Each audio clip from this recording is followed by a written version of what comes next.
저도 주제는 부활로 잡았습니다.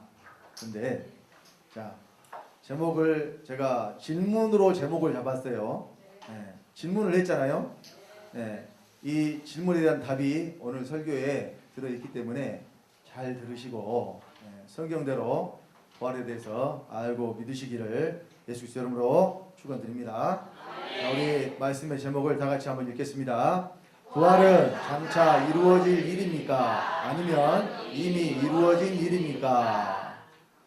자, 오늘 모든 기독교인들이 기다리고 있는 부활은 장차 이루어질 일이라고 합니다. 그래서 그 일이 언제 이루어지느냐?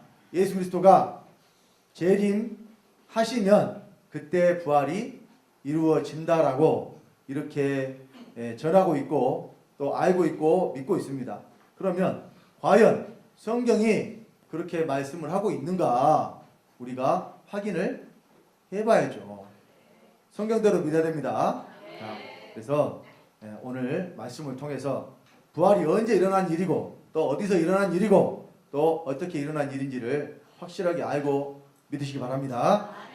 본문 말씀은 베드로전서 1장 3절로 4절입니다. 다 같이 합독하겠습니다.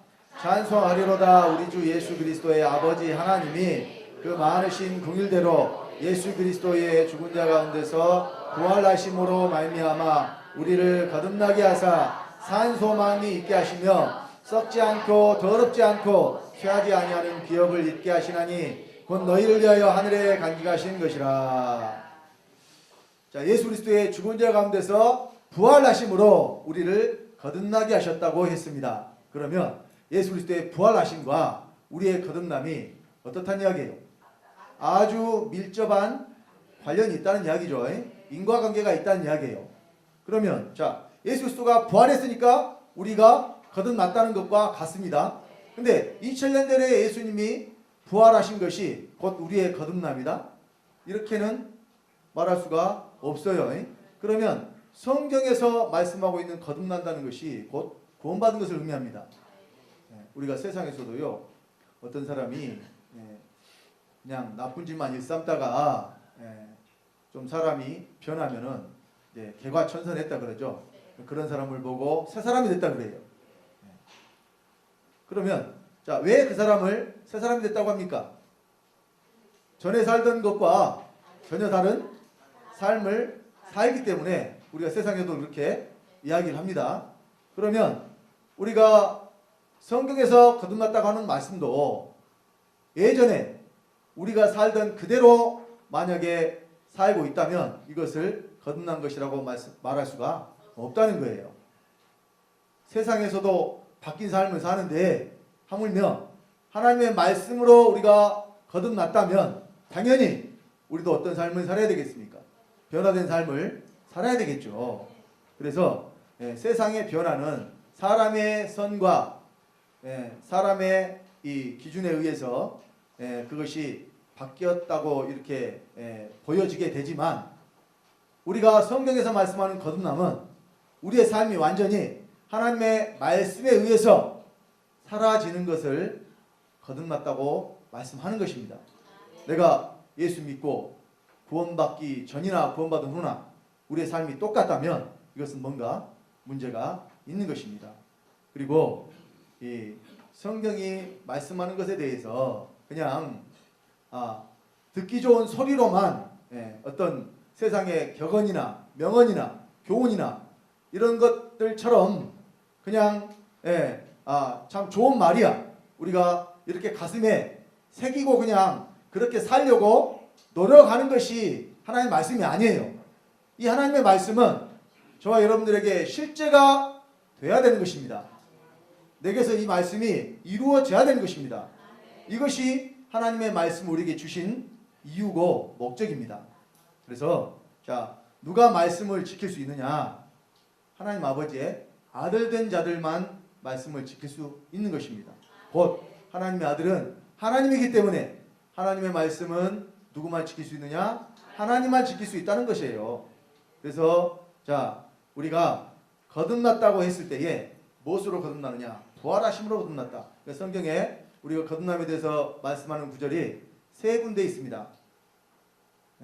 이 말씀으로 거듭났다고 하는 구절이 있고요. 베드로전서 1장 23절에 우리가 하나님의 살아있고 항상 있는 말씀으로 거듭났다. 또 예수님이 니고데모와 대화를 통해서 말씀하신 그 물과 성령으로 거듭나지 아니하면 하나님 나라를 볼 수 없다. 이렇게 말씀하신 구절이 거듭남에 대해서 말씀한 구절이 말씀으로 거듭나고 또 성령으로 거듭나고 여기 베드로전서 1장 3절에 부활로 거듭난다는 이 세 군데의 말씀이 있습니다. 그러면 거듭나는 것이 부활과 말씀과 성령으로 거듭나는데 이것이 각각 다른 것이라면 똑같이 거듭난다는 표현을 할 수가 없어요. 왜? 예를 들어서 성령으로 거듭난 것이 거듭남이면 말씀으로 거듭나는 것은 3번 나는 것이라고 해야 되겠죠. 또 성령으로 거듭나는 것은 뭐 4번 남이라고 해야 될 것입니다. 이것 또한 어떤 순서를 말씀하는 게 아니고 우리 안에서 이루어지는 상태를 말씀하고 있다는 것을 알고 여러분 말씀을 들으시기 바랍니다. 자, 이제 예수님이 죽었다가 다시 살아나신 것을 우리가 부활이라고 이야기합니다. 그러니까 부활이라는 단어를 이 국어사전에 찾아보면요, 죽었다가 다시 살아남 이렇게 돼 있어요. 그러니까 예수님이 부활하셨다는 것은 예수님이 어떻게 해요? 죽었다가 다시 살아나셨잖아요. 그런데 자, 제가 소제목을 이렇게 잡았습니다. 예수님만 죽었다가 다시 살아나셨다면 믿는 자는 구원받을 수가 없다. 이렇게 제가 소제목을 잡았습니다. 자, 오늘날 기독교인들의 부활 신앙은 누구만 죽었다가 예수님만 죽었다가 또 다시 살아나신 분도 누구만 살아났어요? 예수님만 살아났잖아요. 그러면 죽는 것도 예수님한테만 해당이 되고 다시 살아나신 것도 누구한테만 해당이 되는 거예요? 예수님한테만 해당이 되는 거죠. 그러면 믿는 자와 무슨 상관이 있어요? 물론 이런 이야기를 합니다. 예수가 십자가에 달려 돌아가셨을 때 세상 모든 죄를 다 담당하셨기 때문에 내가 그 사실을 믿음으로 구원받았다. 여러분, 성경은요, 사실을 믿음으로 구원받았다는 말씀이 없어요. 믿음은 그리스도가 어디에 들어오시는 거예요? 믿음은 그리스도가 내 안에 들어오시는 것입니다. 그래서 자, 오늘 예수님이 3일 만에 부활하셨다 이렇게 이야기를 하고 사람들이 그 3일 만에 부활하신 것이 성경에 기록이 되어 있다라고 이렇게 알고 있어요. 그러면 제가 성경에 기록된 3일에 대해서 여러분들과 한번 확인 한번 해봅시다.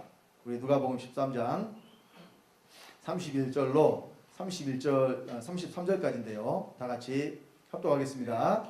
곧 그때에 어떤 바리새인들이 나와서 이르되 나가서 여기를 따라서서 헤롯이 당신을 죽이고자 하나이다. 가라사대 가서 저 여호에게 이르되 오늘과 내일 내가 귀신을 쫓아내며 병을 낫게 하다가 제3일에는 완전하여지리라 하라. 그러나 오늘과 내일과 모레는 내가 갈 길을 가야 하리니 선지자가 예루살렘 밖에서는 죽는 법이 없느니라. 자, 여기 3일이 나오죠. 그러면 보통 이 3일에 대해서 오늘날 기독교인들이 어떻게 이해를 하느냐, 예수님이 십자가에 달려 돌아가신 그날이 언제냐면 금요일입니다. 안식일에 예비되었기 때문에 금요일이고, 지금 요일로 하자면 그래요. 토요일이 안식일이었기 때문에 토요일 날은 무덤에서 계셨고, 그 다음에 언제 부활하셨느냐? 안식 후 첫날 새벽 미명에 부활하셨다. 그래서 지금 우리가 이제 지키고 있는 이 주일이 예수님이 부활하신 날이다. 또 이렇게 알고 있습니다. 그러면 금요일, 토요일, 일요일 하니까 그것이 며칠이라고 그래요? 3일이라고 그러죠. 날짜로 따져서. 그런데 오늘 이 누가복음 13장 31절 33절에 예수님 하신 말씀을 보면 오늘과 내일은 예수님이 뭐 하신다고 그래요? 오늘과 내일 귀신 쫓아내고 병을 낫게 하신다고 그러죠. 그 다음에 완전해지시는 날이 언제라고 그래요? 3일이라고 그러죠. 근데 여러분 33절에 보세요. 33절에는요 오늘과 내일만 말씀하는 게 아니라 모레까지도 벌써 3일이 다 나와버렸잖아요. 오늘, 내일, 모레 3일 다 나왔죠. 근데 오늘과 내일, 모레는 뭐 하신다고 그래요? 갈 길을 가신다고 그러죠. 그러면 여기 말하는 지금 오늘, 내일 3일이 손으로 꼽는 날짜를 말할까요? 그러니까 예수님이 금요일날 돌아가시고 무덤에 토요일날 계시고 일요일날 살아나셨다. 이 3일을 이야기하는 것일까요? 그걸 말하는 것이 아니라는 이야기입니다. 그러니까 말 그대로 3일은 예수님이 3일에 완전해지신다고 말씀하셨기 때문에 완전해지는 상태를 3일이라고 해요. 그러니까 여러분들 성경을 보실 때에 성경에 나타난 숫자는 단순히 수의 개념으로 생각하시면 안 됩니다. 상태의 개념으로 보셔야 돼요.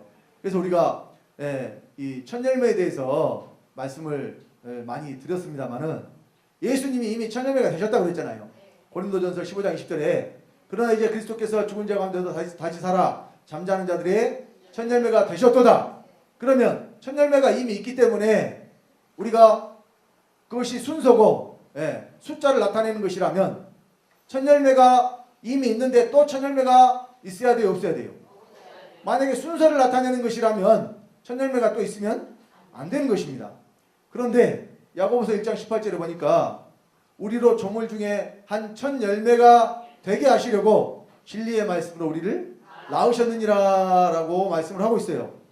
우리를 또 천열매 되게 하신답니다. 이미 예수가 천열매가 됐는데 우리도 천열매 되게 한다. 그러면 이것이 순서를 나타내는 것이라면 우리는 절대 천열매가 될 수가 없습니다. 그러나 이 말씀이 상태를 나타내는 것이기 때문에 예수가 천열매이니까 우리도 천열매가 된다는 거예요. 그래서 성경이 말씀하는 3일 만에 예수님이 부활하셨다 하는 말씀이 날짜로 계산을 하니까 문제가 있다는 것입니다. 그리고 실제로 예수님의 부활은 예수님이 육체가 다시 살아나는 부활이 아니라는 거예요. 만약 예수님의 육체가 부활하셨다면 한 사람도 구원받을 수가 없게 됩니다. 자, 오늘날 기독교인들의 믿음대로 예수님의 부활을 이야기해보면 예수님이 십자가에 달려 돌아가셨다가 그 육체가, 그 시체가 어떻게 해요? 무덤에 들어갔었죠. 그런데 그 육체가 이제 다시 살아나가지고 어디로 올라가셨다 그래요? 하늘로 올라가셨다고 이렇게 이야기를 해요. 그러면 그렇게 하늘로 올라가 버린 예수가 어디 앉아있다고 믿느냐? 또 하나님 아버지 오른쪽에 앉아 계신다고 믿어요. 그리고 그 예수가 장차 다시 오신다고 믿어요. 이것이 예수 그리스도의 재림입니다. 그러니까 자, 오늘날 교회에서 정통이라고 하는 교회에서 인정하는 5가지가 있어요. 첫째가 예수 그리스도의 첫째가 성경은 정확 무한 하나님의 말씀이다 하는 것. 둘째가 예수 그리스도의 동정녀 탄생이에요. 예수 그리스도가 동정녀에 나셨다. 그 다음에 셋째가 예수 그리스도의 십자가의 죽으심. 또 네 번째가 예수 그리스도의 부활. 그 다음에 5번째가 예수 그리스도의 재림. 이것을 인정하면 다른 교리가 조금씩 달라도 다 뭐라 그래요? 정통이라 그래요. 여기서 다르면 뭐라 그러느냐? 이단이라고 그래요. 그러면 자, 이 재림의 사건이 뭐가 연결되어 있냐면 또 믿는 자들의 부활과 연결되어 있다니까요. 그러니까 예수는 이미 부활했고 믿는 자들은 부활을 어떻게 해요? 기다리고 있는 거죠. 언제까지? 예수님이 다시 오실 때까지.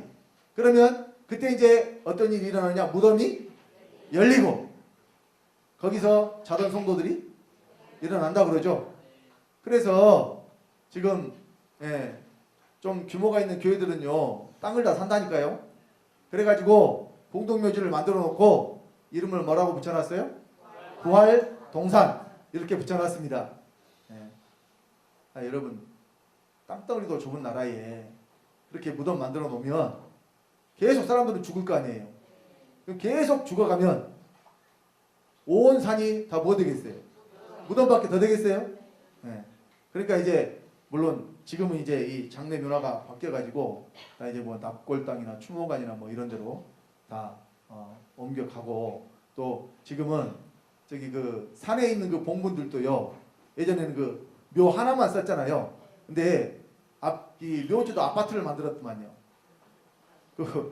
이 칸을 여러 개 만들어가지고 이렇게 납골함을 그 칸마다 하나씩 이렇게 넣어서 보관할 수 있도록, 그러니까 가족 묘죠 일종의. 그러니까 이제 뭐 비어 있는 칸들은 앞으로 이제 후손들이 들어갈 수 있도록 이렇게. 그러니까 기존에 있던 묘지를 그런 식으로 개량해가지고 아예 이제 지나가다 보니까 그런 묘가 꽤 보이더라고요. 상당히 봉도 높고, 왜냐면 층이 여러 층이더라고요. 뭐 3층, 4층 이렇게 돼 있어요. 그다음에 이제 칸이 하나씩 있는데 그게 이제 그 납골함을 넣어놓는 그런 묘지. 그러니까 이제 예를 들어서 그런 묘지가, 그런 무덤이 열리고 거기서 누가 나온다 그래요? 죽은 자들이 나온다 그러죠. 이것을 뭐라 그래요? 부활이라고 그래요. 지금까지 여러분 아마 그렇게 여기 오시기 전까지는 그렇게 알고 믿었을 겁니다. 예. 그런데 자, 성경이 말씀하는 부활은 육체의 부활이 아니라는 이야기예요. 자, 왜 예수님이 육체로 부활하셨다면 한 사람도 구원받을 수 없느냐? 육체로 부활하신 예수는 믿는 자들 속으로 들어오실 수가 없거든요. 그러니까 예수님이 어디로 갔다고 믿느냐? 예수님이 육체로 부활했다고 믿는 자들은 예수님이 어디로 가셨다고 믿느냐? 하늘로 올라가가지고 하나님 아버지 오른편에 계시다고 믿는다니까요. 성경이 과연 예수님의 육체가 부활했다고 말씀하고 있는가? 아니라니까요. 자, 물론 오해를 불러일으킬 만한 말씀들이 있기는 해요. 그러나 성경의 비밀을 깨달아 알면 그런 것들은 전혀 문제가 되질 않아요. 깨달아지게 됩니다. 그래서 자, 골로새서 1장 26절 27절에 보면 만세와 만대롭도움으로 감췄던 비밀이 있는데 그게 뭐라 그래요? 자, 다 같이 합독합니다. 이 비밀은 만세와 만대롭도움으로 감추었던 것인데 이제는 그의 성도들에게 나타났고 하나님이 그들로 하여금 이 비밀의 영광이 어떻게 풍성한 것을 알게 하심이라. 이 비밀은 너희 안에 계신 그리스도시니 곧 영광의 소망이니라. 만세와 만대롭도록 감추었던 비밀. 자, 이 비밀을 이루기 위해서 아버지가 이제는 이 비밀을 성도들에게 나타나게 하셨고 또 이 비밀이 영광이 풍성하다. 영광이 넘쳐난다는 이야기예요. 어떻게? 너희 안에 계신 그리스도로 말미암아. 이것이 또한 우리의 영광의 소망이 된다고 그러죠. 그러니까 반드시 그리스도는 어디로 들어오셔야 돼요? 믿는 자 안으로 들어오셔야 돼요. 근데 믿는 자 안으로 들어오신다는 복음이 지금 전해져요, 안 전해져요? 안 전해지고 있어요. 그냥 예수가 장차 오신다는 것만 전해지고 있어요. 그러니까 지금 복음이 제대로 전해지고 있지 않다는 증거가 모든 교회들에서 전해지고 있는 말씀을 살펴보면 알 수가 있다는 이야기입니다. 자, 또 믿음에 대해서 제가 좀 전에도 언급을 했습니다만 에베소서 3장 17절 19절입니다. 다 같이 합독합니다. 믿음으로 말미암아 그리스도께서 너희 마음에 계시게 하옵시고 너희가 사랑 가운데서 뿌리가 박히고 터가 굳어져서 능히 모든 성도와 함께 지식에 넘치는 그리스도의 사랑을 알아 그 넓이와 길이와 높이와 깊이가 어떠함을 깨달아 하나님의 모든 충만하신 것으로 너희에게 충만하게 하시기를 구하노라. 자, 그리스도가 우리 안에 계심으로 우리가 사랑 가운데 뿌리가 박혀 터가 굳어지고 또 하나님의 모든 충만하신 것으로 우리 안에 충만하게 조금 주고 마신다는 거예요. 가득 채워주신다는 거예요. 하나님은요 째짜신 분이 아니에요. 우리에게 한번 주시면은요 흔들어 후이되어 넘치도록 하여 너에게 안겨주리라 그랬습니다. 너무 가득 채워가지고 넘치도록 이렇게 주시기를 원하시는 분이에요. 그런데 그 시작이 바로 뭐냐면 그리스도께서 우리 마음에 계셔야 된다는 이야기예요. 그러니까 믿음은 그리스도가 밖에 계시다면 믿음이 아니라는 것이죠. 고린도서 13장 5절 말씀에 그래서 너희가 믿음에 있는가 너희 자신을 시험하고 너희 자신을 확증하라. 예수 그리스도께서 너희 안에 계신 줄을 너희가 스스로 알지 못하느냐. 그렇지 않으면 너희가 버리운 자니라. 버리운 자라고 말씀했다니까. 예수 그리스도가 안에 계신 줄 스스로 알지 못하면. 여러분 정말 무섭고도 여러분들에게 반드시 이루어져야 될 말씀입니다. 그냥 교회 다니니까 구원 받았겠지 이런 막연한 신앙으로는요 예수 그리스도가 안 계시다는 증거예요. 내 안에 뭐가 있는지 누가 가장 잘 아느냐? 스스로가 가장 잘 압니다. 주님이 내 안에 들어와 계신 것을요 누가 가장 잘 알아요? 내가 가장 잘 알아요. 그래서 주님이 내 안에 계시고 또 말씀이 내 안에 살아 역사하면은요 내가 죄를 지을 수가 없다니까요. 물론 죄를 하나도 안 짓는다는 이야기가 아니라 고의로 계획적으로 범죄를 저지르는 사람이 될 수가 없어요. 그러나 물론 우리가 이 죄의 생명이 여전히 몸에 있기 때문에 우발적으로 또 어떤 환경이 조성이 되면 거기서는 죄가 나올 수 있지만 이런 것들은 그리스도로 말미암아 여러분들에서 다 없어져 버릴 것들이에요. 이 땅에서 여러분들에서 죄가 다 사라지는 일이 이루어집니다. 왜? 하나님이 말씀하셨기 때문에. 하나님의 뜻은 우리의 거룩함이잖아요. 거룩함이라는 것은 죄와 함께 할 수가 없는 것입니다. 그래서 자, 우리를 예수 그리스도와 똑같은 하나님의 아들들 만드시려고 예수 그리스도를 우리 안에 주셨다니까요. 2000년 전에 이 땅에 십자가에 풀리고 다시 하늘로 올라가신 것이 아니라 그리스도가 다시 어디로 오셨어요? 믿는 내 안으로 오셨습니다. 그래서 자, 예수님이 육체로 부활하실 수 없는 이유는 그리스도께서 영으로 믿는 자들 속에 들어오신 것이 구원이기 때문에 그래요. 만약 그리스도가 영으로 우리 안에 들어오시려면 예수 그리스도는 육체로 부활하는 게 아니라 영으로 부활하셔야 돼요. 예수 그리스도의 부활은 그래서 영으로 다시 부활하시는 겁니다.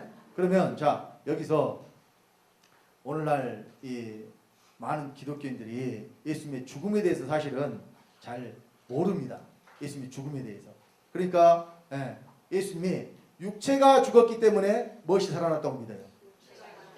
십자가에 달려 죽으신 그 예수 그리스도의 죽음이 육체가 죽었기 때문에 죽었다가 다시 살아나는 것이 부활이니까 무엇이 살아났다고 믿어요? 육체가 살아났다고 믿어요. 근데 성경은 예수님의 육체만 죽은 것이 아니라 영혼과 몸까지 다 죽었다고 말씀을 하고 있다는 사실이에요. 자, 이것은 이 다음 장에 가서 다시 한번 설명을 드리고요. 먼저 그리스도께서 영으로 믿는 자들 속에 들어오신다는 말씀이 성경에 여러 군데 있어요. 자, 로마서 8장 먼저 9절로 11절 한번 봅니다. 다 같이. 만일 너희 속에 하나님의 영이 거하시면 너희가 육신에 있지 아니하고 영에 있나니 누구든지 그리스도의 영이 없으면 그리스도의 사람이 아니라 또 그리스도께서 너희 안에 계시면 몸은 죄로 인하여 죽은 것이나 영은 의를 인하여 산 것이니라. 자, 여기까지만 우선 봅시다. 자, 9절에는 그리스도의 영이 없으면 그리스도의 사람이 아니라 그랬죠. 그리스도의 영이 어디 있다는 이야기예요? 안에 있다는 이야기죠. 그런데 10절에는 또 그리스도께서, 여기는 영이라는 말은 안 했지만 그리스도라고 바로 언급을 했잖아요. 그러면 그리스도의 영 다르고 그리스도 다르느냐? 아니에요. 우리 안에 들어오시는 것은 영이 들어오기 때문에 그리스도의 영이라고 해도 그리스도가 들어오신 것이고 그리스도라고 해도 그리스도의 영이 들어오신 거예요. 자, 사람에게는 왜 육체가 오실 필요가 없느냐? 이미 저와 여러분은 처음 지음을 받을 때부터 하나님의 형상과 모양대로 지음을 받았다니까요. 창세기 1장 20절 27절에 하나님이 남자 여자를 창조하시고 하나님 형상과 모양대로 지으셨다고 분명히 말씀하고 있잖아요. 그러면 사람을 왜 하나님의 형상과 모양대로 지었다고 했습니까? 사람을 하나님의 형상과 모양대로 지으신 목적, 아들들 되게 하기 위해서.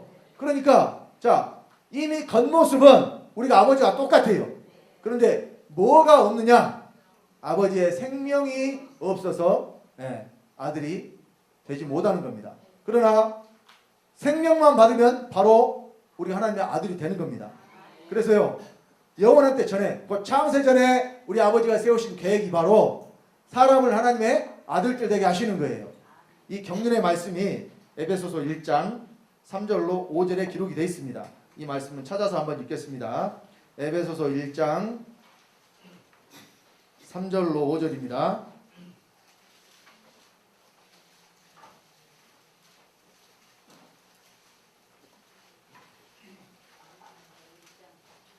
에베소서 1장 3절로 5절입니다. 찾으셨으면 다같이 합독하겠습니다. 찬송하리로다. 하나님 곧 우리 주 예수 그리스도의 아버지께서 그리스도 안에서 하늘에 속한 모든 신령한 복으로 우리에게 복 주시되 곧 창세 전에 그리스도 안에서 우리를 택하사 우리로 사랑 안에서 그 앞에 거룩하고 흠이 없게 하시려고 그 기쁘신 뜻대로 우리를 예정하사 예수 그리스도로 말미암아 자기의 아들들이 되게 하셨으니, 창세 전에 예수 그리스도로 말미암아 자기 아들들 되게 하시죠. 자, 여기 말미암아가 또 나와요. 예수 그리스도로 말미암아 우리를 아들들 되게 해야 되니까 예수 그리스도가 어디로 오셔야 돼요? 예수 그리스도가 내 안으로 오셔야 돼요. 자, 우리가 오늘 읽은 본문 말씀에 예수 그리스도의 죽은 자 가운데서 부활하심으로 말미암아 우리를 거듭나게 하죠. 그러니까 우리를 거듭나게 하려면 예수 그리스도가 어디서 부활해야 되느냐? 바로 믿는데 안에서 부활을 해야 돼요. 그러면 자, 왜 예수 그리스도가 내 안에서 부활해야 되는지 뒤에 가서 설교를 끝까지 다 들으시면 이해가 됩니다. 자, 그래서 먼저는 영이 어디로 들어오느냐? 영이 우리 영에 들어온다니까요. 영은 육체 안에, 또 영 안에 들어올 수 있지만요, 육체는 육체 안에 절대 못 들어가요. 육체는 육체 안에 못 들어갑니다. 자, 예수님이 육체를 입고 이 땅에 계셨을 때, 우리와 똑같은 육체를 입고 계셨을 때에 하나님 아버지가 어디 계셨어요? 예수님 안에 계셨죠? 왜 그럴 수 있느냐? 자, 하나님이 영이시잖아요. 요한복음 4장에 하나님은 영이시니 예배하는 자가 신령과 진정으로 예배할지니라 그랬죠. 하나님 영이시기 때문에 육체를 가진 예수 그리스도 안에 계실 수가 있다니까요. 그리고 자, 귀신이 어디 속에 있다고 그래요? 사람 속에 있다고 그러죠. 근데 귀신도 뭐예요? 영이잖아요. 귀신도 영이에요. 그러니까 육체를 가진 사람 속에 들어올 수가 있는 거예요. 그래서 자, 하나님이 주신 영은, 자, 물론 귀신의 영은 사람의 영에는 못 들어와요. 예, 몸에만 들어와요. 귀신의 영은. 그러나 하나님의 영은 어디에 들어오냐? 사람의 영에 들어오게 돼 있어요.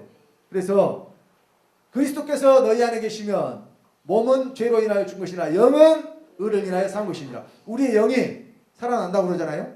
하나님의 의이신 그리스도가 어디로 들어왔기 때문에, 내 영에 먼저 들어왔기 때문에. 자, 그 다음 이제 11절 읽습니다. 다 같이. 예수를 죽은 자 가운데서 살리신 이의 영이 너희 안에 거하시며 그리스도 예수를 죽은 자 가운데서 살리신 이가 너희 안에 거하시는 그의 영으로 말미암아 너희 죽을 몸도 살리시리라. 그 다음에 우리 뭘 살려요? 몸. 몸이 왜 죽어 있어요? 죄 때문에. 그러면 죄로 죽어 있는 몸을 살리려면 어떻게 하면 몸이 살아나겠습니까? 그 죄가 없어지면 몸이 살아나요. 자, 우리가 병에 걸렸을 때에 치료하는 방법이 그 원인을 제거해 주는 겁니다. 그러니까 무엇 때문에 병을 걸렸는지를 알면 치료법도 찾을 수가 있어요. 근데 우리가 이제 난치병이라고 이야기하는, 혹은 불치병이라고 이야기하는 그런 병들은요, 원인을 모르는 경우가 대부분이에요. 그러니까 원인을 모르기 때문에 치료가 돼요, 안 돼요? 안 되고, 예, 이제 증상만 완화시키는 거죠. 그 병에 따라서 나타나는 여러 가지 그 증상들이 있잖아요. 이것이 사람을 너무 고통스럽게 하고 힘들게 하니까 그런 것들을 줄여주는 것이지 근본적인 치료가 될 수가 없어요. 그런데 원인을 알면, 예, 치료가 된다니까요. 그래서 지금 암은 얼마 가지 않아서 곧 정복될 것이다 라고 이 뉴스에 자주 나오더라고요. 지금은 치료법이요, 표적치료라 그래가지고 과거에 그 방사선 치료 같은 거 하면 이게 암세포가 죽기는 하는데, 문제는 주변에 있는 정상 세포까지도 다 같이 영향을 받아가지고, 예, 후유증이 많았거든요. 근데 지금은요, 이 암세포에게서만 일어나는 특별한 현상을 찾아내가지고, 그러니까 이 암세포는 우리 몸에 있지만 우리 몸의 명령을, 우리 몸의 이 체계적인 명령을 안 받는 것들이거든요. 그러니까 우리 뇌에서 이렇게 우리 몸의 명령을 다 내리는데 암세포는 그 명령을 받질 않아요. 지가 그냥 알아서 증식을 해버려요. 그러면서 다른 정상세포들에게서 나오는 것과 다른 것이 그 암세포에서 나와요. 이 증식을 할 때.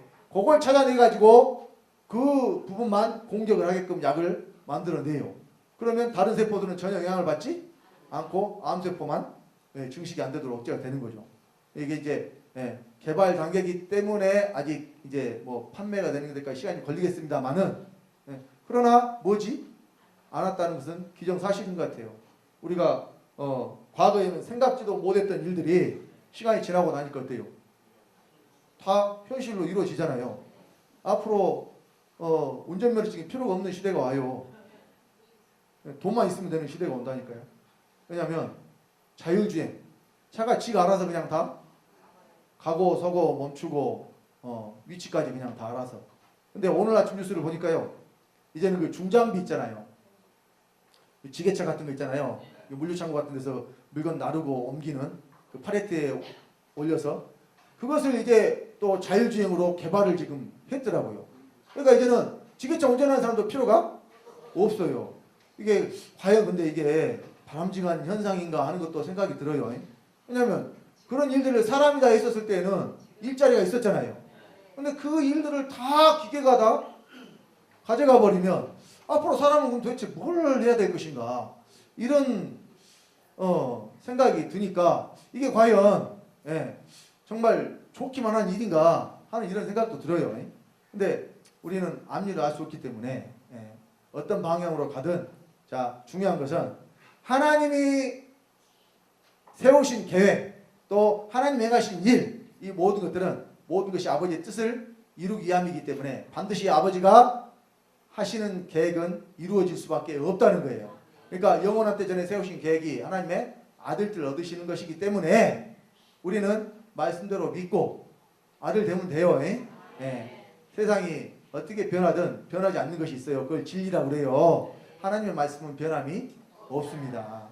그래서 저와 여러분들이 하나님의 아들 되는 것, 이것이 우리 아버지가 영원한 때 전에 세우신 계획입니다. 성경의 전체가 초점이 다 어디에 맞춰져 있느냐? 사람이 하나님의 아들들 되는 것에 맞춰져 있다니까요. 그래서 저와 여러분들이 얼마나 귀한 존재인지 몰라요. 한 영혼이 천하보다 귀하다 그러잖아요. 그래서 여러분들 스스로 좀 자부심을 좀 가지시기 바랍니다. 내가 정말 얼마나 귀한 존재냐. 천하보다 귀한 존재다 내가. 세상 사람들은요, 사람 목숨을 이 돈보다 더, 그러니까 이 우리나라도 그런 일이 있습니다만은 특히 필리핀 같은 데는요, 뭐 돈을 그렇게 많이 안 주고 몇백만 원만 줘도 사람 죽여주는 그걸 업으로 삼는 사람도 있다니까요. 청부살이. 그래서 뉴스에 그런 사건들이 가끔 나오잖아요. 필리핀에서 사업하다가 원한관계가 생겨가지고 죽은 사람들, 우리나라 사람들. 그래서 우리나라 경찰들이 가가지고 수사해가지고 밝혀냈더니 이제 뭐 청부 조직에 의해서 이제 뭐 그런 일들이 있었다, 이런 내용들이 나왔어요. 그러니까 비단 뭐 그런 나라는 이제 총기 소지가 자유롭고 그래서 이제 치안이 불안하고 그래서 더 그런 일이 일어납니다만은 우리나라도 뭐 그런 일이 일어나잖아요. 또 돈 몇만 원 때문에 쉽게 사람을 죽이는 경우도 있어요. 그 여러분, 사람이 어떤 존재인가를 알면 절대 그럴 수가 없거든요. 하나님 형상과 모양대로 지음받은 저와 여러분이 얼마나 귀한 존재인지 알고요. 그러면 내가 귀한 존재니까 다른 사람들을 다 나만 귀하고 다른 사람은 귀하지 않다, 이런 의미가 아니겠죠. 내가 귀하니까 다른 사람들도 다 하나님 아들들 되는 존재라고 보여지게 된다니까요. 그래서 영혼이 귀한 거예요. 그러니까 한 사람이라도 더 전도해서 하나님의 아들들 되게 하고 싶은 마음이 내 안에서 나오게 됩니다. 내가 어떤 존재인지를 깨달아 알면. 자, 그래서 영을 우리에게 주심으로 우리가 하나님의 아들 되는데, 자, 고린도서 3장 3절에는요. 너희는 우리로 말미암아 나타난 그리스도의 편지인, 여기는 이제 편지라고 말씀을 했습니다만은 이는 먹으로 쓴 것이 아니오 오직 살아계신 하나님의 영으로 한 것이며 또 돌비에 쓴 것이 아니오 오직 육에 신비한 것이라. 여기 돌비가 나오고 육에 신비가 나오죠. 이 돌비는요, 모세가 이 시내산에 올라가 가지고 하나님께로부터 받은 계명이 어디에 기록이 되어 있어요? 돌에 기록이 되어 있잖아요. 이걸 말하는 것입니다. 그러니까 하나님의 말씀이 구약에는 돌에 기록이 되어 있었는데 이제는 어디에 기록이 된다는 이야기예요? 육의 신비. 물론 여기 이제 사도 바울이 편지라고 이야기한 것은 널리 전해서 읽힐 수 있도록 한다는 의미의 편지입니다. 그래서 자, 우리의 육의 신비에 살아계신 하나님의 영으로 썼어요. 뭘 썼느냐? 자, 에레미야 31장 33절로 34절에 새 언약에 대해서 말씀을 합니다. 자, 다 같이 합독합니다. 나 여호와가 말하노라. 그러나 그날 위에 내가 이스라엘 집에 세울 언약은 이러하니 곧 내가 나의 법을 그들의 속에 두며 그 마음에 기록하여 나는 그들의 하나님이 되고 그들은 내 백성이 될 것이라. 그들이 다시는 각기 이웃과 형제를 가리켜 이르기를 너는 여호와를 알라 하지 아니하리니 이는 작은 자로부터 큰 자까지 다 나를 알미니라. 내가 그들의 죄악을 사하고 다시는 그 죄를 기억지 아니하리라. 여호와의 말이니라. 자, 여기 33절에 내가 나의 법을 그들의 속에 두며 마음에 기록하여, 이것이 바로 육의 신비에 기록하는 거예요. 살아계신 하나님의 영으로. 근데 무엇이 기록이 되느냐? 하나님의 법이. 하나님의 법이 이제 어디에 기록이 돼요? 마음의 신비에, 우리 마음 비석에 기록이 됩니다.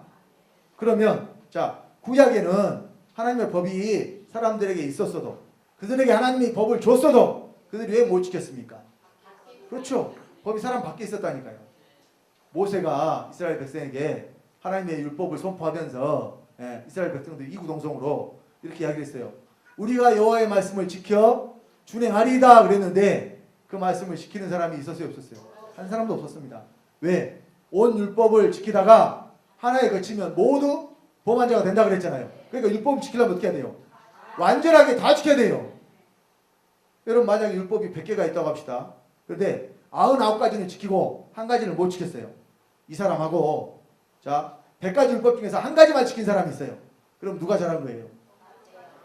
세상적인 기준으로는 99개 지킨 사람이 대단히 잘한 거죠. 그런데 하나님이 보시기에는 99개 지킨 사람이나 하나 지킨 사람이나 차이가 없다니까. 왜?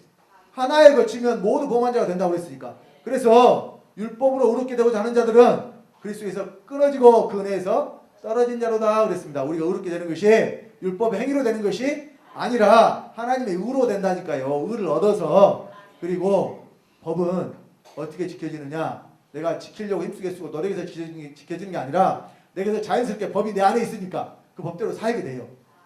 그러니까 하나님 법은요, 내가 지키려고 애쓰는 게 아니라니까요. 단 내가 하나님 법을 지킬 수 없도록 방해하는 것들이 내게 있어요. 그것이 원래 가지고 있던 우리의 죄, 육신에 있는, 몸에 있는 이런 것들을 여러분들이 제거해버리면 하나님의 말씀은 자연스럽게 지켜지게 돼 있어요. 그러니까 자, 우리가 사랑하는 것도 그래요. 예수님이 새 계명을 주시면서 서로 사랑하라고 말씀하셨는데, 사랑은 예수가 힘쓰고 노력해서 합니까? 여러분들 사랑 그렇게 해봤어요? 사랑은요, 내 안에서 그냥 자연스럽게 나와버린다니까요. 이런 말이 있잖아요. 사랑하는데 이유가 있냐고. 사랑하는데 이유가 있나요? 그 사람 보기만 해도 좋은데 그냥 심장이 떨리고 그냥 가슴이 두근두근하고 마음이 설레고 안 보면 보고 싶고. 이것도 이제 사랑을 해본 사람은 알아요. 근데 이거는 말로 가르쳐줄 수가 없어요. 이런 것은 직접 해보지 않으면 절대 알 수가 없는 거라니까요. 그러니까 둘이 사랑하는 사람들은요, 계속 붙어 있었잖아요. 데이트하는 동안. 저도 그런 경험이 있어요. 우리 사모랑 좀 이제 거리가 멀었는데 데이트할 때 이제 집에 바래다 줘요. 집 앞까지 바래다 줘요. 근데 난 이제 혼자 집에 가는데 다시 또 나 버스 탄 데까지 바래다 준다고 와가지고 기다리고 있다. 그럼 또 그냥 혼자 보내는 것이 마음이 그래서 또 다시 내가 데려다 주고. 그러면 사람들이 봤을 때는 저것들 쉽게 말해서 뭐 놀고 자빠졌네 이렇게 말할 수도 있지만, 둘 사이에는 지금 뭐 그런 것들이 하나의 문제가 되지 않아요. 그냥 서로 그냥 좋으니까. 그래서 그런 이 사랑하는 마음은요, 내가 힘쓰고 애쓰고 노력해서 나오는 것이 아니고, 마찬가지로 여러분 미워하는 감정도요, 뭐 그냥 미워하려고 애쓰고 노력해요? 미워하는 마음이 막 속에서 나와버려요. 자연스럽게. 물론 그냥 괜히 미운 것은 없죠. 이유가 있겠지만. 그래서요, 자, 우리가 하나님이 안에 들어오시면, 하나님의 사랑이니까 내게서 사랑하는 마음이 저절로 나오게 된다니까요.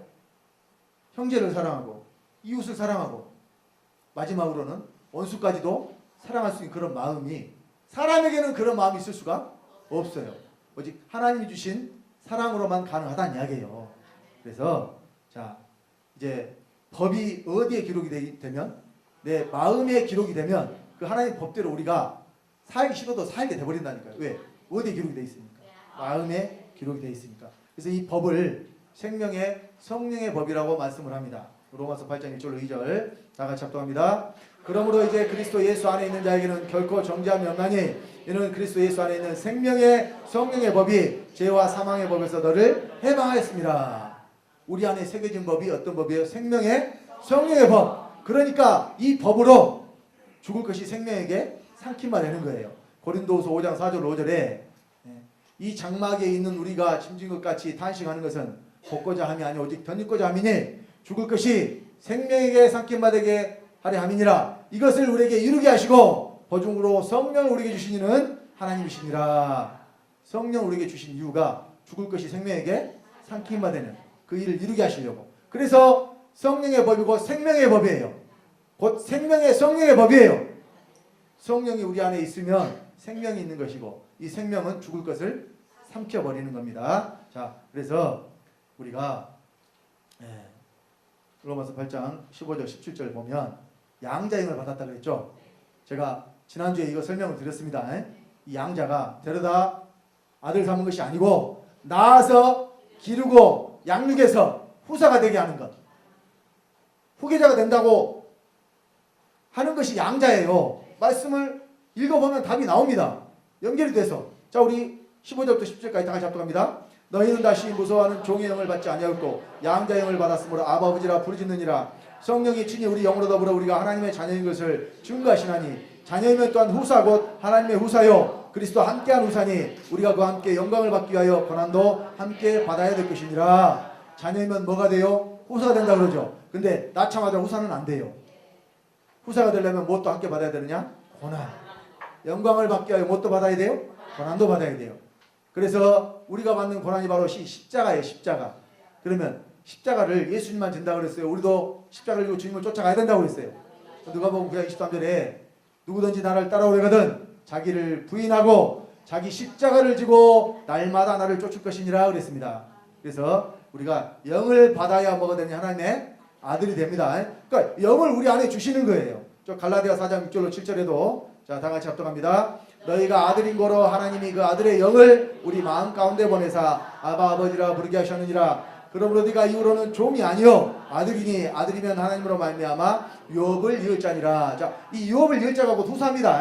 그러니까 하나님은 우리를 아들 되게 하시는 것으로 끝내시는 게 아니라 아버지의 생명으로 충만하게 채우셔서 아들들이 다 유업을 이을 자 곧 후사가 되게 하시는 것이 곧 아버지의 뜻이에요.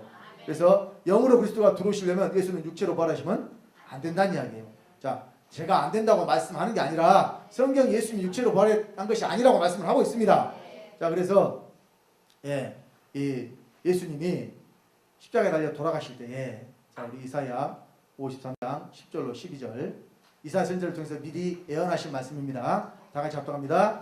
여호와께서 그로 상함을 받게 하시기를 원하사 질고를 당케 하셨은즉 그 영혼을 속건제물로 드리기에 이르면 그가 그 씨를 보게 되며 그날은 길 것이요 또 그의 손으로 여호와의 뜻을 성취하리로다. 가라사대 그가 자기 영혼에 수고한 것을 보고 만족이 여길 것이라. 나의 의로운 종이 자기 지식으로 많은 사람을 의롭게 하며 또 그들의 죄악을 친히 담당하리라. 이러므로 내가 그로 존귀한 자와 함께 번깃을 얻게 하며 강한 자와 함께 닫지한 것을 나누게 하리니 이는 그가 자기 영혼을 버려 사망에 이르게 하며 범죄자 중 하나로 헤아림을 입었습니다. 그러나 실상은 그가 많은 사람의 죄를 지며 범죄자를 위하여 기도하였느니라 하시니라. 영혼이 속건제물로 드려졌고 자기 영혼을 버려 사망에 이르겠다고 그랬잖아요. 예수님 그러니까 육체만 죽었어요? 영혼이 죽었어요? 영혼이 죽었다고 분명히 성경이 말씀을 합니다. 자, 이렇게 영혼과 육체가 다 십자가에 못 박혀 돌아가신 예수님을 아버지가 살리실 때 뭐만 살렸느냐? 영만 살렸다니까요. 자, 베드로전서 3장 18절입니다. 다 같이 합독합니다. 그리스도께서도 한 번 죄를 위하여 죽으사 의인으로서 불의한 자를 대신하셨으니 이는 우리를 하나님 앞으로 인도하려 하심이라. 육체로는 죽임을 당하시고 영으로는 살리심을 받으셨으니 여기 잘 보시면 한 번 죄를 위하여 죽었잖아요. 그러면 이때 육체만 죽었어요? 영혼 몸이 다 죽었어요? 영혼 몸이 다 죽었다고 분명히 우리가 확인을 했죠. 그런데 살리실 때는 그냥 육체로는 죽임을 당하시고 영으로 다 죽었다니까요. 근데 살리실 때는 뭘 살리셨어요? 영으로 살렸어요. 왜 영으로 살리느냐? 그래야 영을 어디에 넣어주니까. 영을 믿는 자들 속에 넣어주니까. 근데 이제 여기서 예수님이 십자가에 달려 돌아가시기 전과 돌아가신 후에 차이가 한 가지 있다면 십자가에 달려 돌아가시기 전에는 영이 하나였어요. 그런데 십자가에 달려 돌아가신 그 사건으로 말미암아 많은 열매를 맺게 됩니다. 그 말씀을 요한복음 12장 24절에 미랄의 비유로 하셨습니다. 다 같이 합독합니다. 내가 진실로 진실로 너에게 이르노니 한 알의 밀이 땅에 떨어져 죽지 아니하면 한 알 그대로 있고 죽으면 많은 열매를 맺느니라. 예수님이 십자가에 달려 돌아가실 때에 많은 열매를 맺었어요. 그러면 자 다시 이사야 53장 10절 보면 그 영혼을 속건제물로 드리게 이르면 그가 그 씨를 보게 되며 그랬죠. 씨가 이때 나오는 씨가 바로 우리를 구원하는 그 씨란 말입니다. 너희가 베드로전서 1장 23절에 너희가 거듭난 것이 썩어질 씨로 된 것이 아니요 썩지 아니할 씨로 되었으니 하나님의 살아있고 항상 있는 말씀으로 되었느니라. 이 말씀이 모든 믿는 자들에게 얼마든지 나눠줄 수 있도록 예수 그리스도가 많은 열매를 맺어서 어디로 가셨느냐? 아버지 안으로 가셨다는 거예요. 그래서 예수님은 영으로 부활하셔가지고 우리가 여기서 영이 다시 살아났다는 것은 부활이라고 엄밀히 말하면 부활이라고 말할 수가 없어요. 왜냐하면 부활은 다시 살아야 돼. 근데 아버지 속으로 들어가신 것은 예수님이 다시 살기 위해서 들어가신 것이 아니거든요. 그러면 무엇이 진정한 부활이냐? 그 아버지께로부터 믿는 자 안으로 들어오실 때는 이제 믿는 자 안에서 살거든요. 이것이 바로 그리스도의 부활이 되는 겁니다. 자, 그래서요 이 부활이 언제 일어난 사건이냐? 부활이 예수님만 죽었다가 다시 살아나는 부활은 이미 다 이루어졌다고 하는데 성도들의 부활은 아직 안 이루어졌다. 이렇게 알고 믿고 있잖아요. 그런데 놀랍게도 성도들이 부활한 사건이 성경에 기록이 돼 있어요. 자, 우리 마태복음 27장 50절로 54절입니다. 다 같이 합독합니다. 예수께서 다시 크게 소리 지르시고 영원히 떠나시다. 이에 성소 휘장이 위로부터 아래까지 찢어져 둘이 되고 땅이 진동하며 바위가 터지고 무덤들이 열며 자던 성도의 몸이 많이 일어나되 예수의 부활 후에 저희가 무덤에서 나와서 거룩한 성에 들어가 많은 사람에게 보이니라. 백부장과 및 함께 예수를 지키던 자들이 지진과 그 되는 일들을 보고 심히 두려워하여 그러되 이는 진실로 하나님의 아들이었도다더라. 잘 보세요. 영원히 떠나시자마자 어떤 일이 일어나요? 성소 휘장이 둘로 찢어져 갖고 둘이 됐고 그 다음에 땅이 진동하여 바위가 터졌죠. 그리고 무덤들이 열리고 자던 성도의 몸이 많이 일어났잖아요. 예수님이 부활하시기 전에요. 이거는 영원히 떠나시니까 바로. 그러면 자, 여기 영원히 떠나시는 사건은 요한복음에는 어떻게 되어 있냐? 요한복음 19장 30절 다 같이. 예수께서 신 포도주를 받으신 후 가라사대 다 이루었다 하시고 머리를 숙이시고 영원히 돌아가십니다. 자, 영원히 그냥 어디로 정처 없이 따라가는 게 아니고 돌아가셨어요. 그러면 어디로 돌아가셨을까요? 자, 돌아가셨다, 돌아간다는 의미에는요, 왔던 곳으로 간다는 의미가 있어요. 자, 학교의 학생들이 등교를 했어요. 근데 비상휴교령이 내렸어. 그런 날 있잖아요. 뭐 미세먼지가 엄청 심해가지고 휴교령이 내렸어요. 그러면 모르고 학교에 오는 애들 있잖아요. 그러면 선생님들이 애들을 학교에서 집으로 돌려보내죠. 그러면 너희들 집으로 돌아가 했을 때에 어디로 가라는 이야기예요? 네가 지금 집에서 왔으니까 집으로 다시 가라는 이야기죠. 그러니까 중간에 세지 말고 저 PC방이나 이런 데 가지 말고 집으로 바로 곧장 가거라. 선생님들이 이렇게 이야기한다니까요. 왜? 꼭 세는 애들이 있거든. 그래서 돌아간다는 의미는 왔던 곳으로 다시 가는 것이 돌아가는 거예요. 자, 그럼 예수님 어디서 오셨느냐? 우리 요한복음 16장 28절. 이 말씀은 시간이 없지만 찾아서 읽겠습니다. 요한복음 16장 28절입니다.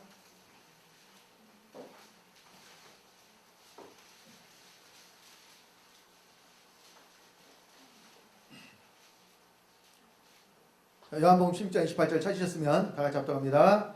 내가 아버지께로 나와서 세상에 왔고 다시 세상을 떠나 아버지께로 가노라 하시니. 자, 오실 때 어디서 왔어요? 아버지께로 나왔잖아요. 그러면 돌아가실 때는 세상을 떠나 아버지께로 갈 때는 어디로 가시겠어요? 나왔기 때문에 아버지 안으로 가셔야 된다니까요. 그래서 부활하신 예수님은 영이 부활해가지고 어디로 가셨느냐? 아버지 안으로 가셨고 이때에 많은 열매를 맺어가지고 아버지 안으로 가셨기 때문에 씨를 보게 된단 말이에요. 어떤 씨? 많은 믿는 자들을 하나님의 아들들 되도록 만드는 씨.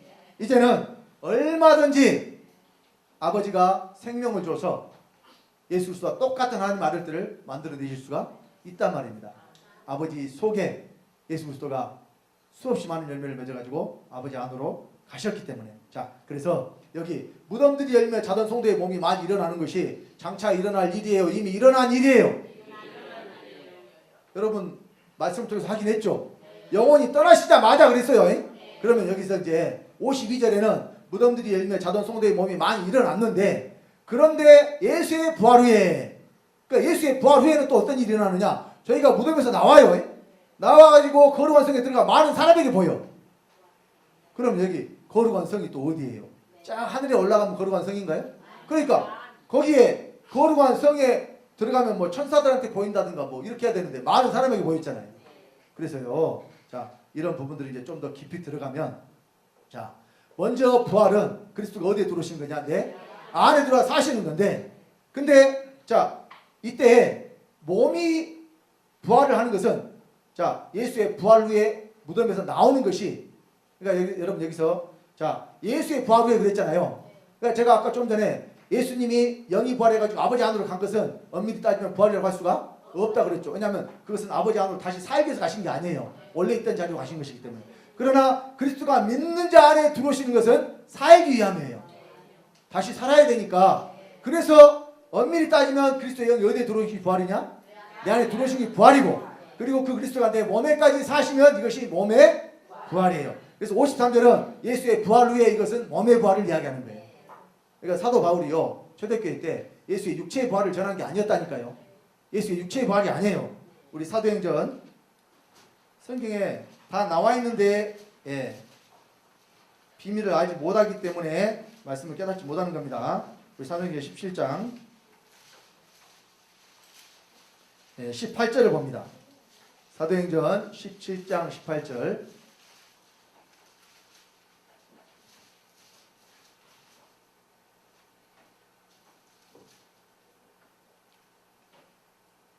사도행전 17장 18절 다같이 어떤 네비구레오와 스도이고 철학자들도 바울과 장론할세 혹은 이르되 이 말자이가 무슨 말을 하고자 하느냐 하고 혹은 이르되 이방 신들을 전하는 사람인가 보다 하니 이는 바울이 예수와 또 몸의 부활 전함을 이남이러라. 자, 예수를 전하고 또 뭘 전했어요? 몸의 부활. 이것은 예수의 몸이 부활했다는 것이 아니라니까요.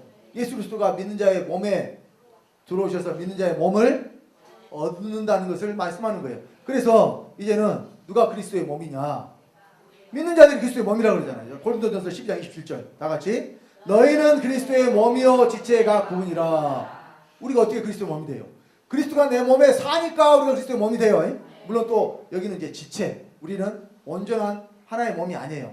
그래서 교회는 항상 뭐 해야 돼? 우리는 지체니까. 그 교회의 머리는 그리스도, 교회는 그의 몸이라 그랬어요. 그러니까 이제 이 단체적인 것을 말씀할 때에 우리가 지체의 각 부분이고, 그러나 먼저는 그리스도가 우리 안에 들어오셔서 우리 몸에까지 사심으로 우리가 또 그리스도의 몸이 된다는 사실이에요. 자, 그래서 갈라디아서 2장 10절에 자, 다 같이 합독합니다. 내가 그리스도와 함께 십자가에 못 박혔나니 그런즉 이제는 내가 사는 것이 아니오 오직 내 안에 그리스도께서 사신 것이라. 이제 내가 육체 가운데 사는 것은 나를 사랑하사 나를 위하여 자기 몸을 버리신 하나님의 아들을 믿는 믿음 안에서 사는 것이라. 자, 내가 그리스도와 함께 십자가에 못 박혀 죽었잖아요. 그러니까 이제 누가 살아요? 이제는 그리스도가 살아요. 그런데 그리스도가 살지만 이제 내가 육체 가운데 살아. 육체는 여전히 누구의 육체예요? 이제 육체는 여전히 나의 육체인데, 그런데 내가 이제 살 때는 믿음 안에서 살아야 돼요. 근데 여기 어떤 믿음이냐? 나를 위하여 자기 몸을 버리신 하나님 아들을 믿어야 돼. 여기서 중요한 내용이 있어요. 자기 몸을 버리신. 그러면 여기서 오늘날 기독교인들의 믿음은 예수님이 자기 몸을 가지고 하늘로 올라가 버리신 그 예수를 믿고 있다니까요. 그런데 예수는 우리 안에 들어오시기 위해서 뭘 버렸어요? 자기 몸을 버렸어요. 그러니까 여러분 영어 성경에 이렇게 되어 있어요. Gave himself for me. 그러니까 나를 위해서 자기 자신을 온전히 우리에게 주셨다, 이런 이야기예요. 그러면 자기가 살아서 자기가 하늘로 올라가 버리면 온전히 우리에게 주실 수가 없잖아요. 그러니까 우리에게 모든 걸 다 주시기 위해서 다 버려버렸어요. 자기 것은 하나도 남김없이. 그리고 아버지 안으로 갔다가 그 생명으로 믿는 자 안에 다시 들어오신다는 것을 지금 믿어야 된다는 이야기예요. 이것이 바로 하나님 아들을 믿는 믿음입니다. 그래서 그리스도가 우리 안에 들어오신 것이 우리가 구원받는 것이요 생명 얻는 것이요 하나님의 아들 되는 것입니다. 자, 그래서 여기 무덤들이 열리는 사건이 요한복음 5장에도 이제 기록이 돼 있잖아요. 근데 이것을 사람들이 사람들 죽어서 매장한 그 묘지를 생각하니까 문제가 있어요. 성경이 말하는 무덤은 살아있으나 아버지의 생명이 없는 자들에 대해서 뭐라고 그랬느냐? 무덤이라고 그랬어요. 자, 욥기서 이해를 돕기 위해서 우리 욥기서 17장 한 군데만 찾읍시다. 욥기서 17장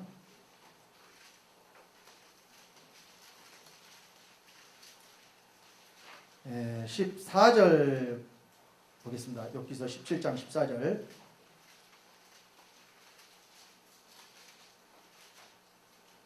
욥기서 17장 14절 찾으셨으면 합독합니다. 무덤더러 너는 내 아비라 구더기더러 너는 내 어미 내 자매라 할지인데, 무덤이 우리 아비가 된다고 그러잖아요. 어떻게 무덤이 자식을 낳겠어요?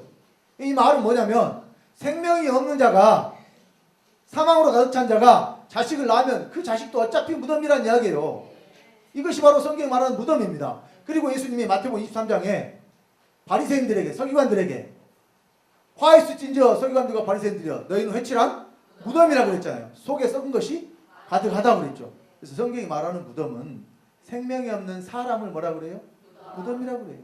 자, 그래서요 우리가 예수 그리스도의 죽은 자 가운데서 부활하심으로 말미암아 우리를 거듭나게 하신다는 것은요, 예수 그리스도가 믿는 자 안에서 부활하심으로 우리를 거듭나게 하신다는 뜻이에요. 내 밖에서 그리스도가 부활하면은 절대 우리가 거듭날 수가 없다는 뜻입니다. 그리고 성경이 말하는 죽은 자는요, 육체 생명이 끝난 자도 죽은 자지만 속에 아버지의 생명이 없는 자도 마찬가지로 죽은 자라고 했습니다. 우리 마태복음 8장 21절 22절 다 같이 합독합니다. 제자 중에 또 하나가 가로되 주여 나로 먼저 가서 내 부친을 장사하게 허락하옵소서. 예수께서 가라사대 죽은 자들로 저희 죽은 자를 장사하게 하고 너는 나를 쫓으라 하시니라. 예수님의 제자 중에 한 사람의 아버지가 죽었어요. 근데 장례 치르겠습니다 그랬더니 예수님이 죽은 자들로 죽은 자를 장사하게 하고, 그러면은 뭐 귀신들이 나와서 그 죽은 사람 장례 친다는 이야기예요? 아니잖아요. 예수님을 따르지 않는, 생명을 얻지 않는 자들은 어차피 육체가 살아있으나 죽은 자인데 그들로 육체가 죽은 자, 그 네 아버지를 장사하게 하고 너는 나를 쫓으라는 이야기예요. 그러니까 성경이 말하는 죽은 자가 이 육체의 생명이 끝난 자가 말하는 것이 아니란 이야기입니다. 그래서요, 자, 우리는 반드시 예수 그리스도와 함께 부활을 해야 산 자가 되는데 어떻게 부활할 수 있느냐? 먼저 함께 죽어야 됩니다. 로마서 6장 3절 4절 다 같이 무릇 그리스도 예수 합하여 세례를 받은 우리는 그의 죽으심과 합하여 세례 받은 줄을 알지 못하느뇨. 그러므로 우리가 그의 죽으심과 합하여 세례를 받음으로 그와 함께 장사되었나니 이는 아버지의 영광으로 말미암아 그리스도를 죽은 자 가운데서 살리심과 같이 우리로 또한 새 생명 가운데서 행하게 하려 함이니라. 자, 여기 중요한 것은 왜 그리스도와 함께 죽으라고 했느냐? 새 생명 가운데 행하게 하려고. 그러니까 예전 생명을 가지고 있으면 새 생명을 줄 수가 없으니까 옛 생명은 예수와 함께 십자가에 못 박아 죽여버리라는 이야기예요. 자, 그래서 바로 5절에 뭐라고 말씀하느냐? 다 같이 만일 우리가 그의 죽으심을 본받아 여러 반자가 되었으면 또한 그의 부활을 본받아 여러 반자가 되리라. 죽는 것이 함께 죽었으면 부활하는 것은 한참 있다가 부활하겠어요? 예수 그리스도가 죽었다가 한참 있다가 부활했어요? 죽었다가 바로 부활하셨기 때문에 우리도 예수 그리스도 함께 죽으면 어떻게 하겠어요? 바로 다시 부활하는 자가 된다는 이야기입니다. 그래서 로마서 6장 6절로 7절에 다 같이 우리가 알거니와 우리 옛사람이 예수와 함께 십자가에 못 박힌 것은 죄의 몸이 멸하여 다시는 우리가 죄에게 종노릇하지 아니하려 함이니 이는 죽은 자가 죄에서 벗어나 의롭다 하심을 얻었음이니라. 자, 누가 죄에서 벗어나느냐? 죽은 자가 죄에서 벗어나요. 자, 그리고 8절로 11절 다 같이 만일 우리가 그리스도와 함께 죽었으면 또한 그와 함께 살 줄을 믿노니 이는 그리스도께서 죽은 자 가운데서 다시 사셨음에 다시 죽지 아니하시고 사망이 다시 그를 주장하지 못할 줄을 알미로라. 그의 죽으심은 죄에 대하여 단번에 죽으심이요 그의 살으심은 하나님께 대하여 살으심이니 이와 같이 너희도 너희 자신을 죄에 대하여는 죽은 자요 그리스도 예수 안에서 하나님을 대하여는 산 자로 여길지어다. 자, 여기 중요한 건 8절에 우리가 그리스도 함께 죽었으면 또한 그와 함께 살아요. 반드시 전제 조건이 있어요. 함께 살고 싶으면 먼저 어떻게 해야 돼요? 함께 죽어야 된다는 이야기예요. 자, 그래서 이 고린도전서 15장을 우리가 부활장이라고 합니다. 이 부활장에 뭐라고 말씀하느냐? 고린도전서 15장 16절로 17절입니다. 다 같이 만일 죽은 자가 다시 사는 것이 없으면 그리스도도 다시 사신 것이 없었을 터이요 그리스도께서 다시 사신 것이 없으면 너희의 믿음도 헛되고 너희가 여전히 죄 가운데 있을 것이요 그리스도께서 다시 사신 것이 없으면 어떻게 우리의 믿음이 헛될 수밖에 없느냐? 자, 그리스도가 어디 계신 것이 믿음이라고 그랬어요? 너희 안에 계신 것이 믿음인데 그리스도가 다시 사실 때 어디서 살아요? 내 안에 살아야 이것이 믿음이 된다는 이야기예요. 그러니까 그리스도의 다시 사심과 우리의 사는 것이 별개의 사건이 아니라는 이야기예요. 그래서 우리는 새 생명을 얻는 것이고 그리스도가 내 안에 들어오실 때 나는 뭘 얻는 거예요? 새 생명을 얻는 것이고 그리스도는 우리의 몸을 얻는 거예요. 이것이 그리스도의 부활이요 믿는 자의 부활입니다. 그러니까 예수 그리스도의 부활하신 우리를 거듭나게 할 때에 예수만 죽었다고 믿고 예수만 육체로 부활했다고 믿는 자들은 절대 구원받을 수가 없다는 사실입니다. 그래서 고린도서 5장 14절로 15절에 다 같이 합독합니다. 그리스도의 사랑이 우리를 강권하시는도다. 우리가 생각건대 한 사람이 모든 사람을 대신하여 죽었은즉 모든 사람이 죽은 것이라. 제가 모든 사람을 대신하여 죽으심은 산 자들로 하여금 다시는 저희 자신을 위하여 살지 않고 오직 저희를 대신하여 죽었다가 다시 사신 자를 위하여 살게 됩니다. 자, 여기 모든 사람이 죽었는데요, 모든 사람이 다 사는 건 아니에요. 누구만 살 수 있느냐? 내가 그리스도와 함께 십자가에 못 박혀 죽었다고 믿는 자들만 살 수 있는 줄 믿으시기 바랍니다. 그래서 자, 고린도전서 15장 22절에 아담 안에서 모든 사람이 죽은 것 같이 그리스도 안에서 모든 사람이 삶을 얻으리라. 우리가 삶을 얻으려면 그리스도 안에 들어가야 됩니다. 그리스도 안에 들어가려면 그리스도가 내 안에 들어오셔야 됩니다. 그래서 부활은 이미 여러분들에게 이루어진 일이에요. 누가 들어오심으로? 그리스도가 내 안에 들어오심으로. 그리고 예수 그리스도는 앞으로도 계속 부활하실 것이고. 왜? 아들들이 계속 나와야 되니까. 어디서 부활하시느냐? 믿는 자 안에서 부활하셔야 된단 말이에요. 이것이 바로 예수 그리스도의 죽은 자 가운데서 그러니까 그 죽은 자가 누구냐면 죽은 자가 나고 가운데가 어디냐? 내 안이에요. 내 죽은 자 가운데서가 죽은 자 안에서 이것이 바로 예수 그리스도의 부활입니다. 그래서 예수 그리스도께서 내 안에서 다시 사셨기 때문에 나는 생명을 얻었고 또 그리스도가 내 몸에까지 사시기 때문에 나는 거룩한 몸이 되었다. 그러니까 우리가 거룩한 존재가 되려면 몸이 거룩해야 돼. 몸이 거룩하게 되어야 됩니다. 몸이 거룩한 것이 거룩한 거예요. 물론 속에 거룩한 영이 들어온 것도 거룩이지만 우리가 몸이 거룩할 때 이것이 하나님께 드림받을 수 있는 몸이 돼요. 너희 몸을 하나님이 기뻐 받으신 거룩한 산제사로 드리라 그러죠. 거룩한 몸만 거룩한 제사를 드릴 수 있습니다. 그래서 사랑하는 우리 성도님들, 이미 여러분들은 부활을 하신 분들이니까 이제는 새로운 삶을 사셔야 돼요. 예수 그리스도로 말미암아서. 기도하겠습니다. 아버지 하나님, 주님의 은혜를 감사드립니다. 예수 그리스도의 죽은 자 가운데서 부활하심으로 말미암아 우리를 거듭나게 하신 것은 그리스도가 영으로 믿는 자 속에 들어와서 우리의 생명이 되시고 또 우리 몸에까지 사심으로 우리의 몸이 그리스도의 몸이 되는 것이라고 이 시간 말씀 전했습니다. 우리 사랑하는 주한교회 성도님들, 그리스도가 우리 몸에 충만하게 살 수 있도록 또 우리 몸에서 그리스도가 종기될 수 있도록 아버지께서 우리를 인도하시고 붙잡아 주심으로 이 땅에서 우리가 아버지의 생명으로 충만케 되어서 하나님 나라를 유업으로 없는 거룩한 후사들 되기에 부족함이 없도록 붙잡으시고 인도하여 주시옵소서. 말씀 가운데 함께 하신 주님께 감사를 드리며 주 예수님으로 말미암아 주 예수님의 생명을 받고 주 예수가 된 하나님의 아들 주성대 목사가 기도드렸습니다. 아멘.